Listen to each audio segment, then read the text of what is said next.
சென்னை கடற்கரை சாலையில் வாகனங்களுக்கு தற்போது அனுமதியானது மறுக்கப்பட்டு வருகிறது. அண்மை தகவலை நாம் பார்த்துக் கொண்டிருக்கிறோம்.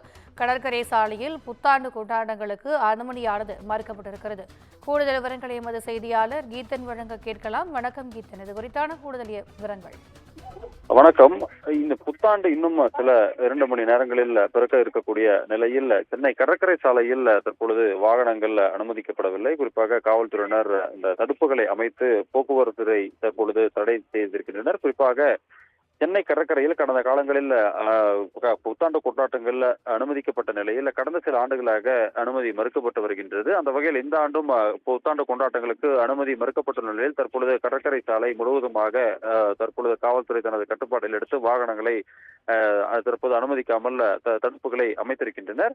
அந்த வகையில் 9 மணி வரை வாகனங்களை அனுமதித்திருந்த நிலையில் இன்று தற்பொழுது தொடங்கி அதிகாலை வரை இந்த பகுதியில் வாகனங்கள் அனுமதிக்கப்படாது என்று காவல்துறை ஏற்கனவே தெரிவித்திருக்கின்றார்கள்.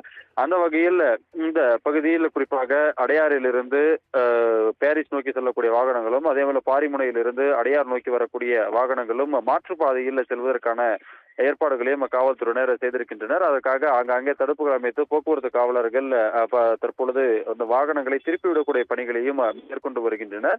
அதே நேரத்தில் சென்னை மாநகரை பொறுத்தவரை ஒரு பாதுகாப்பான புத்தாண்டு கொண்டாட்டங்களை முன்னெடுக்கும் வகையில் சென்னை மாநகர் முழுவதும் 19,000 போலீசார் இன்றைய தினம் அந்த காவல் பணியில் ஈடுபடுத்தப்பட இருக்கின்றனர். அதே போல 465 இடங்களில் இந்த வாகன தணிக்கைகளும் நடைபெற இருக்கின்றது. குறிப்பாக புத்தாண்டு முன்னிட்டு கடற்கரை சாலை மற்றும் பிற இடங்களில் முக்கிய சாலைகளில் நடைபெறக்கூடிய இந்த மோட்டார் சைக்கிள் பந்தயங்களை தடை செய்யவும் காவல்துறையினர் விரிவான பாதுகாப்பு ஏற்பாடுகளை செய்திருக்கின்றனர். அதே போல ட்ரோன் மூலமாக பாதுகாப்பு பணிகளையும் முன்னெடுத்திருக்கின்றனர்.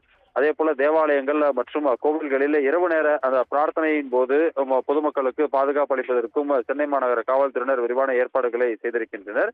எனவே ஒரு பாதுகாப்பான புத்தாண்டை வரவேற்கக்கூடிய வகையில் சென்னை மாநகர காவல்துறையினுடைய அந்த பாதுகாப்பு ஏற்பாடுகள் என்பது தீவிரப்படுத்தப்பட்டிருக்கின்றது. தொடர்ந்து இந்த கண்காணிப்பு என்பது இன்று இரவு முழுவதும் தொடர்ந்து ஒரு பாதுகாப்பான இந்த புத்தாண்டை முன்னெடுத்திருக்கக்கூடிய வகையில் தற்பொழுது அங்கே காவல்துறையினர் பாதுகாப்பு பணியில் ஈடுபடுத்தப்பட இருக்கின்றனர். அதன் ஒரு பகுதியாக சென்னை காமராஜர் சாலையில் வாகனங்கள் தற்பொழுது அனுமதிக்கப்படாமல் காவல்துறையினர் நிறுத்தி இருக்கின்றனர்.